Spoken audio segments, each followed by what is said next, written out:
நன்றிக்கு வாழ்ந்திட வேண்டும். உரம் வேண்டும், திறம் வேண்டும். நம் ஞாழ பெரியார் சொல்லும் பாதையினை விடாதே, விடுதலை பெரும் பயன் ஈண்டும். விழா தலைவர் வே. இளங்கோ அவர்களே, கொள்கை உறவினர்களே, அனைவருக்கும் வணக்கம். ஐயா சுபவி அவர்கள் இந்த நிகழ்ச்சி முடித்த உடனே சேலம் செல்ல வேண்டும். அதனால் இந்த நிகழ்ச்சிகள் எல்லாம் விரைவாக நடந்து கொண்டிருக்கின்றன.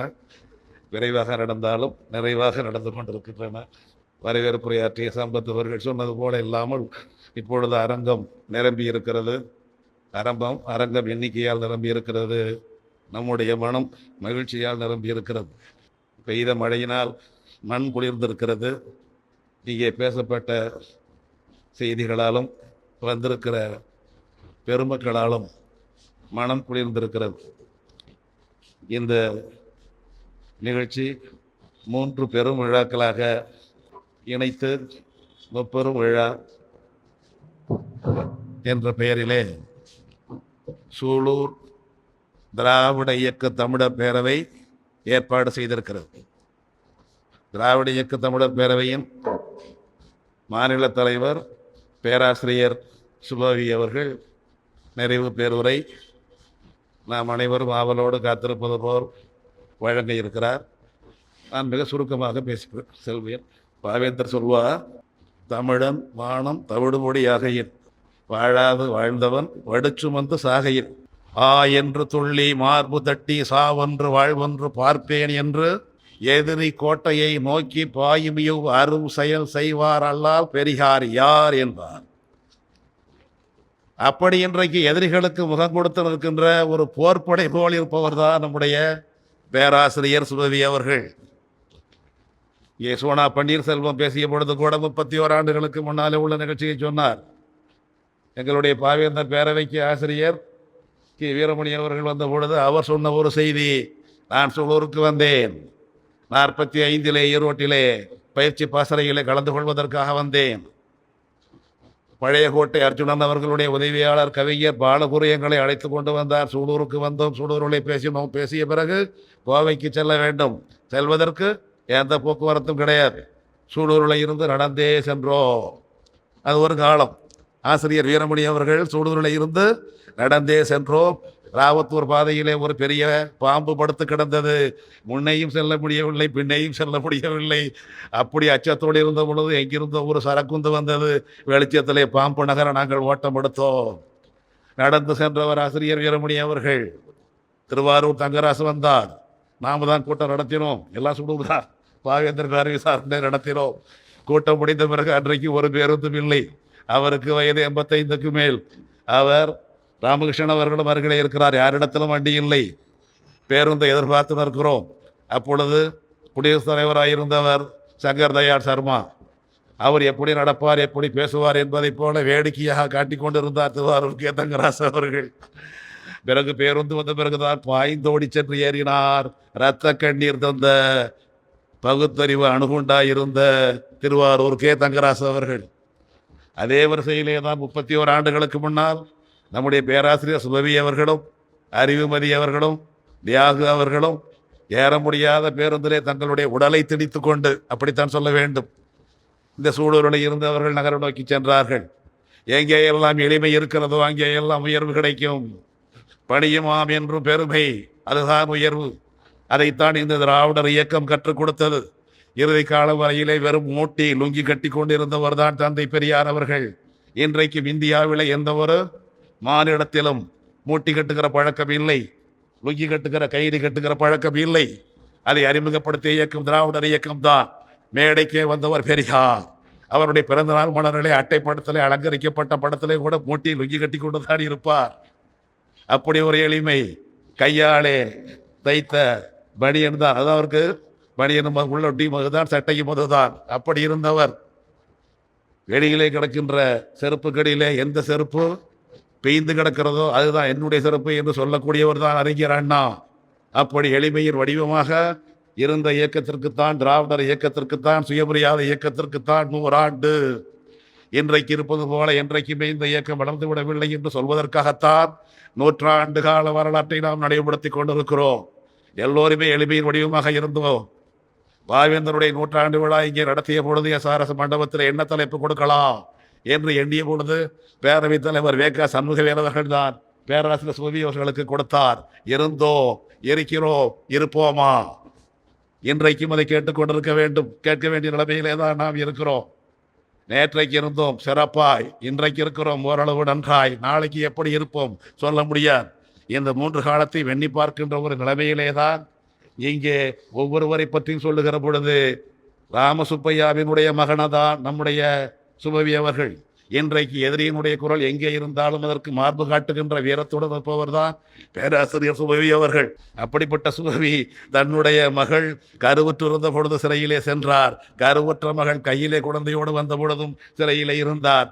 பேர குழந்தையை வாங்க வேண்டும் என்றால் கையை நீட்டி விட்டார். குழந்தையை பெற்றுவிட்டார். வாங்கத்தான் முடியவில்லை. கம்பி தடுக்கிறதே. என் மகளே உண்டை சுமந்தேன், என் பேர குழந்தையை கையில் வாங்கினேன், உள்ளே கொண்டு போக முடியவில்லை. இப்படியெல்லாம் மிக வரலாற்றோடு இணைந்திருப்பதுதான் இந்த திராவிடர் இயக்கம் என்பதை நாம் சொல்ல வேண்டும். 100 ஆண்டு கால வரலாறுடைய இயக்கம்.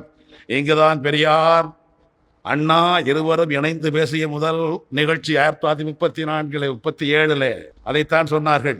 நம்முடைய திராவிட இயக்க தமிழர் பேரவையின் பொதுச் செயலாளர் சூலூரிலே பிறந்தவர் என்று இன்றைக்குத்தான் தெரிகிறது.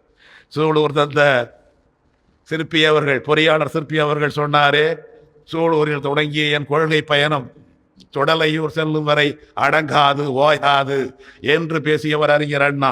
பெரியார் வந்தார், பெரியாரோடு அண்ணா வந்தார், அவரோடு பூவாளூர் பொன்னம்பலனார் வந்தார், ஒளிபெருக்கி வசதி உண்டு என்று அறிவிக்கப்பட்ட அந்த கூட்டம். அதேபோல் கோவைக்கு வந்தார், கலைஞர் வந்தார். கலைஞர் வந்தவுடனே அவர் பேசிய முதல் கூட்டம் அர்ச்சுனனுடைய இரங்கல் கூட்டம் 1947 46 இந்த சூலூரிலே தான் நடந்தது. பெருமாள் கோயில் மைதானத்திலே நடந்தது. அர்ச்சுனனுக்காக நடந்த இரங்கல் கூட்டம் தான் கலைஞர் அவர்கள் பங்கேற்ற முதல் கூட்டம். அதுபோல் கலைஞர் அவர்கள் பங்கேற்ற முதல் சுயமரியாதை திருமணம் சூலூரிலேதான். இங்கே தமிழ்நாட்டின் மிகச்சிறந்த பேரூராட்சி என்று பெருமைப்படுத்தப்பட்டு முதலமைச்சராலே விருது வழங்கப்பட்டிருக்கிறாரே சூலூரினுடைய முதல் பெண் தலைவர் தேவி மன்னவன் அவர்கள். அவருடைய மாமனார், அவருடைய பெரிய மாமனார் மேடையிலே முன்னிலை பொறுப்பிலே அமர்ந்திருக்கிறாரே மன்னவன், அவருடைய பெரியப்பா எஸ்ஆர் சுப்பிரமணியம். எஸ்ஆர் சுப்பிரமணியம் நாச்சாத்தால் இருவருக்குமான அந்த திருமணம் தான் சுயமரியாதை திருமணம். கலைஞர் நடத்தி வைத்த முதல் சுயமரியாதை திருமணம். சூலூருக்கு முதல் அல்ல, கலைஞருக்கே அதுதான் முதல். கலைஞரே நடத்தி வைத்த முதல் சுயமரியாதை திருமணம் அந்த திருமணம் தான். அந்த திருமண பத்திரிகையை பொன்முடி அவர்கள் வைத்திருந்தார். தோழர் மு கருணாநிதி அழைப்புதலிலே தோழர் மு கருணாநிதி மணவிழா தலைமையேற்று நடத்துவார். ஒளிபெருக்கி வசதி உண்டு. இதெல்லாம் அந்த திருமண அழைப்புதலில் இருந்த செய்திகள். எப்பேற்பட்ட ஊரிலே பிறந்திருக்கிறோம் என்று நாம் பெருமை அடைய வேண்டும். அந்த ஊருக்குத்தான் இன்றைக்கு தமிழ்நாட்டின் மிகச்சிறந்த பேரூராட்சி என்ற பெருமையை பெற்று தந்திருக்கிறார்கள். தேவி மன்னவன் பேரூராட்சி தலைவராக, சோலை கணேஷ் பேரூராட்சி துணைத் தலைவராக, உறுப்பினர்களாக நம்முடைய சுவா விஜயகுமார் முதலியவர்களும் மற்ற மகளிர் உறுப்பினர்களும் சேர்ந்து, அலுவலர்களும் சேர்ந்து இந்த ஊருக்கு மாநிலத்தில் சிறப்பிடத்தை பெற்று தந்திருக்கிறார்கள். அவர்களை நாம் வாழ்த்துவோம், அடுத்தடுத்தும் வாழ்த்துவோம், தொடர்ந்து வாழ்த்துவோம். நல்லவர்களை வாழ்த்த வேண்டும். அப்பொழுதுதான் நல்லவர்கள் தொடர்ந்து வந்து கொண்டே இருப்பார்கள். ஜோவியை பற்றி ஏன் பேச வேண்டும்? அவர்களைப் போல கொள்கை உணர்வாளர்களை போற்றினால்தான், பாராட்டினால்தான் அடுத்தடுத்து வருகின்ற ஊக்கம் வரும், இன்னொரு தலைமுறை வரும். அதற்காகத்தான்.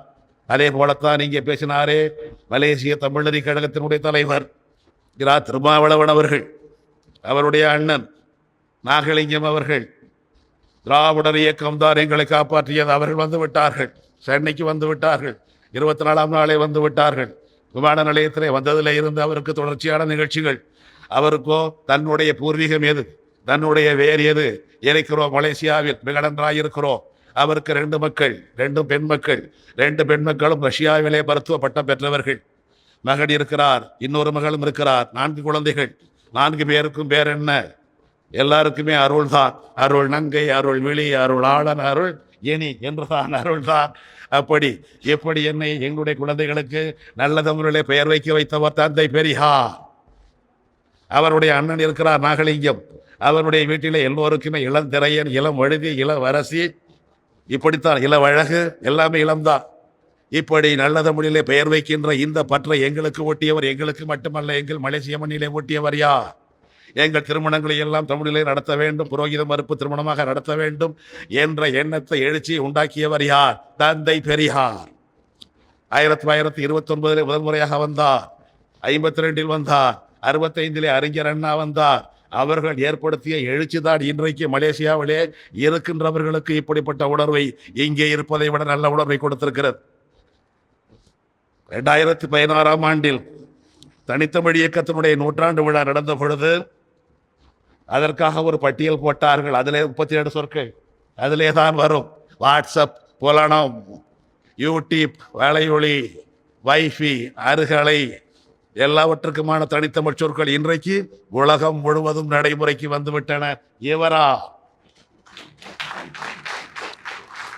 அத்தனை சொற்களையும் எழுதிய கைகள் இவருடைய கைகள். மாநாட்டை நடத்தியவர்கள் இந்த பெருமக்கள், இவரை போன்ற உணர்வாளர்கள் எல்லோரும் சேர்ந்துதான் நடத்தினார்கள். இன்றைக்கு அவையெல்லாம் நடைமுறைக்கு வந்துவிட்டதை நாம் நன்றியோடு நினைவு கூற வேண்டும். ஆனால் அவருக்குள்ள கவலை எல்லாம் என்னுடைய வேறு எது? நான் தமிழ்நாட்டுக்காரன், தமிழன் தான். எந்த ஊர் தஞ்சாவூர் என்பது தெரியும். அவர் தஞ்சைக்கு சென்று பேசியவுடனே அரிசிக்கார தெருவு என்று அப்பா அம்மா சொல்லியிருக்கிறார்கள். அரிசிக்கார தெருவை தேடி சென்றாரே தவிர அரிசிக்கார தெரு கிடைத்தது, எங்கே இருந்தார், எங்கே பிறந்தார், யாரோடு வாழ்ந்தார், எதுவும் கிடைக்கவில்லை. வருத்தம்தான். அவருடைய உறவினர் ஒருவர் மண்ணச்சநல்லூரில் இருக்கிறார் என்று கேள்விப்பட்டு அந்த வீட்டை தேடி போய்விட்டார். பேராசிரியர் திருமாறன். அதுதான் இந்த இயக்கமாய் செயல்படுவதனுடைய பயன்.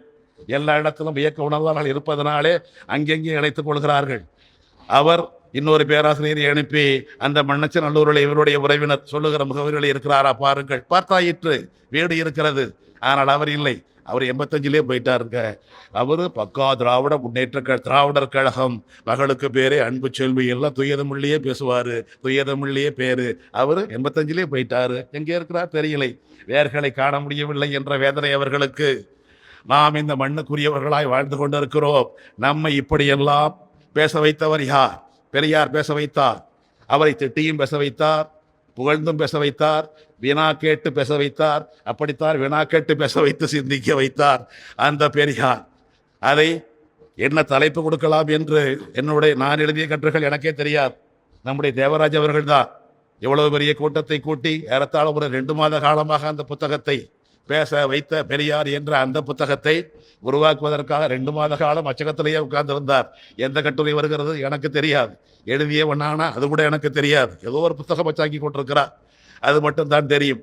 பிறகுதான் தெரிந்தது, அச்சிட்ட பிறகுதான் காட்டினார். எல்லாமே நான் எழுதிய கட்டுரைகள். ஏறத்தாழ 400 பக்கம். எவ்வளவு பக்கம் வேண்டியதில்லை. இதில் ஒரு 200 பக்கம் இருக்கும் என்று நினைக்கிறேன். அதில் பாதியாக குறைத்தோம். 18 கட்டுரைகள் தான் வைத்தோம். பெரியார் தொடர்பான கட்டுரைகள். என்ன பெயர் வைக்கலாம் என்று எண்ணிய பொழுதுதான் திடீர் என்று மின்னல் போல் வந்தது, பேச வைத்த பெரியார். அதற்காக 2 மாதம் உழைத்தவர் அவர். 2 மாத காலம் உழைத்தவர். அந்த புத்தகத்தில் பெரியாரை பற்றி, அண்ணாவை பற்றி, கலைஞரை பற்றி, கலைஞரை நான் முதல் சந்தித்தேன் என்னுடைய பள்ளி பருவத்தில், அந்த நினைவுகளை பற்றி எல்லாவற்றையும் எழுதியிருக்கிறோம்.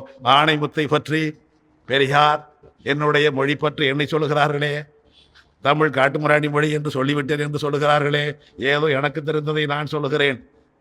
புலவர்களே, அறிஞர்களே, நீங்கள் சொல்லுங்கள், என்னை நல்ல வழிக்கு நீங்கள் அழைத்து செல்லுங்கள் என்று மனம் திறந்து பெரியார் சொன்ன அந்த செய்திகளை எல்லாம் இந்த நூலிலே, கட்டுரையிலே எழுதியிருக்கிறோம். அதை இப்படிப்பட்ட கட்டுரைகளை நானா எழுதியிருக்கிறேன் என்று எனக்கே தெரியாத கட்டுரைகளை எல்லாம் தொகுத்து வைத்திருந்தவர் தேவராசு அவர்கள். தொகுத்து நூலாக்கி கொடுத்தவர் தேவராசு அவர்கள். இன்றைக்கு அவற்றை வெளியிடுகின்ற பொறுப்பை ஏற்றுக்கொண்டிருப்பது சூலூர் திராவிட இயக்க தமிழர் பேரவை. அதனுடைய பொறுப்பாளர்கள் நம்முடைய நன்றிக்குரியவர்கள். எந்த வடிவத்தில், எந்த உருவத்திலே வந்தாலும் நம்முடைய கருத்தை பேசுகின்றவர்களை வரவேற்க வேண்டும். இந்துத்துவா பேசுகின்ற RSS சார்புடைய இயக்கங்கள் 300க்கும் மேற்பட்ட இயக்கங்கள் இருக்கின்றன. நம்முடைய கருத்தை பேசுகின்றவர்கள் யார் பேசினாலும் அவர்களை நாம் வரவேற்க வேண்டும். இந்த அரங்கத்திலே பார்க்கிறோம், எடுத்து சொல்ல வேண்டிய புகழுக்குரிய பல பேர் இங்கே அடக்கமாக அமர்ந்திருக்கிறார்கள். நாம் எல்லாம் சந்திக்காத ஈகத்தை சந்தித்தவர்கள் எல்லாம் இந்த அரங்கத்தில் எளிமையாக அமர்ந்திருக்கிறார்கள். தன்னை மறந்து, தன்னுடைய புகழை மறந்து, தான் செய்த ஈகத்தை மறந்து கூடியிருக்கிற கூட்டம் இந்த கூட்டம். எளிமையின் வடிவமாயிருக்கின்ற இந்த கூட்டத்தை நெறிப்படுத்திய இயக்கம்தான் திராவிடர் இயக்கம். அந்த இயக்கத்தை இழிவுபடுத்துகின்ற, அந்த இயக்கத்தை உருவாக்கிய பெரியாரை அவமதிக்கின்ற, அழித்தொழிக்க நினைக்கின்ற முயற்சிகள் எல்லாம் நடக்கின்றன. அவற்றுக்கெல்லாம் விடை செல்வதற்காகத்தான் பேசு, இழிவாக பேசு, ஏளனமாய் பேசு, அதற்கு இடம் கொடுப்பார் எங்கள் பெரியார். பாராட்டி பேசு, புகழ்ந்து பேசு, எப்படி பேசினாலும் அதற்கு பேச இடம் தருவார் எங்கள் பெரியார். பேச வைத்த பெரியார், எனக்கு பெயர் வைத்த பெரியார், இப்படியெல்லாம் பேச வைத்திருக்கின்றார். நூல்கள் தான் பேசும். இப்பொழுது நாங்கள் பேசுகின்ற பேச்சு இந்த காணொளி வடிவிலே பதிவு செய்யப்பட்டிருந்தாலும் கூட இந்த பேச்செல்லாம் காற்றோடு போகின்ற பேச்சு தான். அச்சிலே இருப்பதற்குத்தான் ஆற்றல் அதிகம். அந்த அச்சு வடிவிலே தான் இந்த நூலகம், இந்த நூலை ஆக்கி வழங்கி இருக்கிறார் தேவராஸ் அவர்களும் நம்முடைய சூலூர் கிளை தோழர்களும். அவர்கள் நம்முடைய நன்றிக்குரியவர்கள். இதற்கு உதவிய உறுதுணை செய்த எல்லோருமே நன்றிக்குரியவர்கள். இந்த விழாவிற்கு சுவி அவர்கள் வருவாரா என்ற கவலை இருந்தது. இன்றைக்கோ காஞ்சிபுரத்திலே கூட்டம் நம்முடைய விஜயகுமார் சரியாக நினைவுபடுத்தினார். காஞ்சிபுரத்திலே கூட்டம், அனைத்து கட்சி கூட்டம், அவர் செல்ல வேண்டும், செல்வாரோ, இதற்கு வராமல் இருந்து விடுவாரோ என்று எண்ணிய பல பேர் வீட்டிலே இருந்து விட்டார்கள். இருந்தாலும் கூட அரங்கம் நிரம்பி இருக்கிறது. இருந்தாலும் வந்து விட்டார், காலையிலேயே வந்து விட்டார். நமக்கான கருத்துரை வழங்க காத்திருக்கிறார். அவர் வழங்க வேண்டும், நாம் கேட்க வேண்டும்.